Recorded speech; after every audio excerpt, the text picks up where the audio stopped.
So art as a language is interesting concept, and that's always played with abstract art. And because the elements are, it's codified, it's semiotics, and there's a whole lot of discussion around that.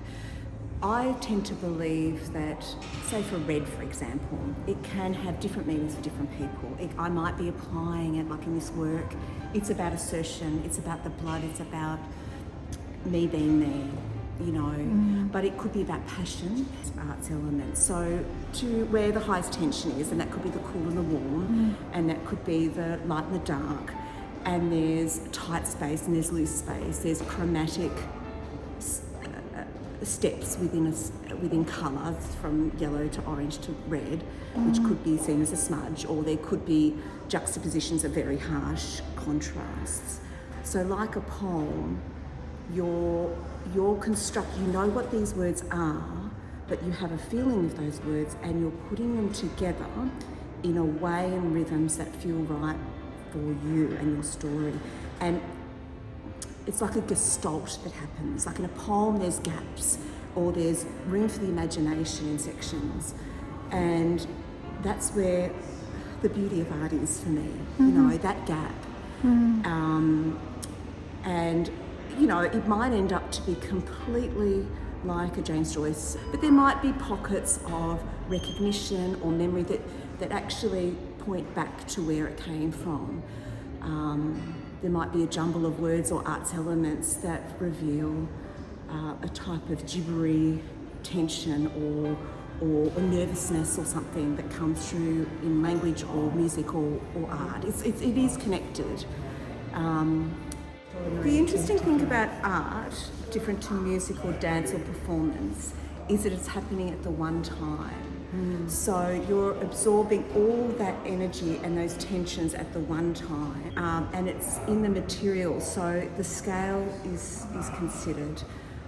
So if, for example, if you approach a sculpture, you go all sides, you enter into it, you go into the holes, you go onto the top, you experience there's one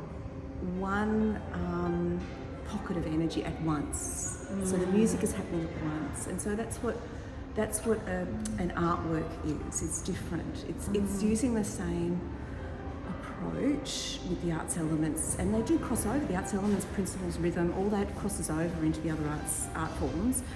But the difference with an artwork is that it's you are presented. And that means you have to be still. You have to actually respond to it. It's actually calling for you to engage with it. I mean, there's difficult artworks that is important to engage with, like Guernica or things that challenge us or is uncomfortable.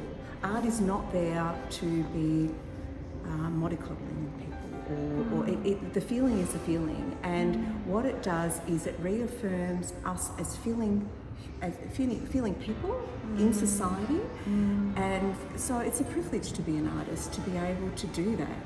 And so that's where I feel that's where I am, and to be unapologetic for whatever feeling comes out, because that feeling is real, and if I touch the viewer and they feel it's real, whether it's sad or angry or of beauty, however they feel, it's better to be feeling than not feeling. Yes. Yeah. So I was thinking about human presence and the visceral aspect to my work and where that comes from.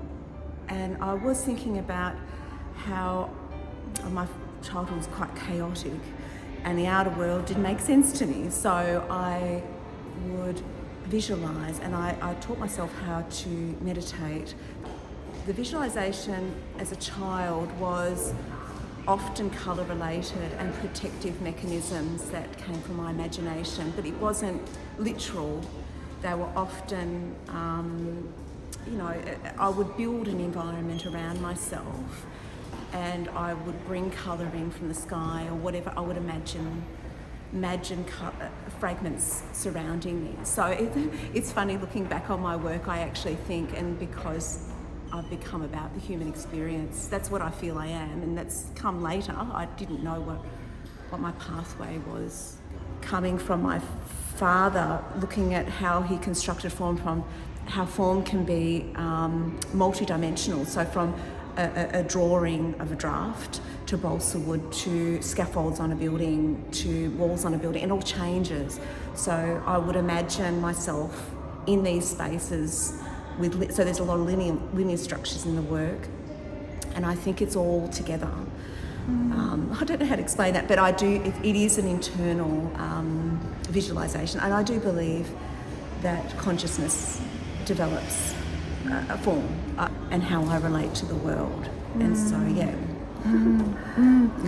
When I went to, I've had a few key things that's happened. So when I was at Monash, I was highly influenced by Giacometti. So Giacometti was about dissolving the form, finding architectonic aspects that in the skeleton. I did a lot of work with anatomical forms. I mean, Godwin Bradby was my lecturer. But I was always interested in internal forms. So the dissolving of the flesh and finding relationships between a spine and a chair and a room and going beyond what I saw. So what is beyond what I see? There must be something more. And then I got awarded an Ian Potter Scholarship to go to New York Drawing School in Adelaide. He said, your figures are swimming. Like, you're actually more interested in the space around. You're doing the figure, you can do the figure, which I could do the figure quite realistically, there was no issue there, but I was actually interested in everything around it and the air.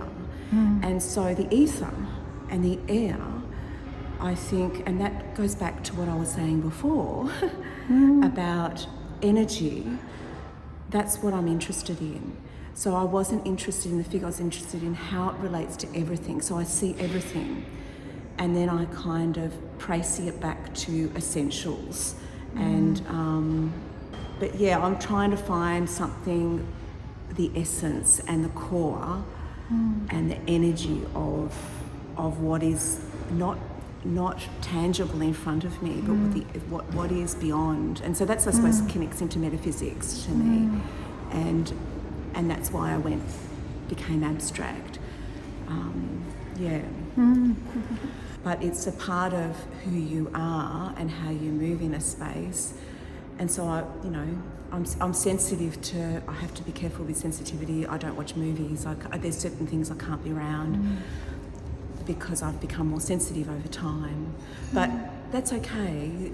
I find it grateful that I know myself, and I find it a process of knowing myself. So I was thinking about the process of creating art. So basically, it starts with a form and feeling. So there's a seed that starts off the work.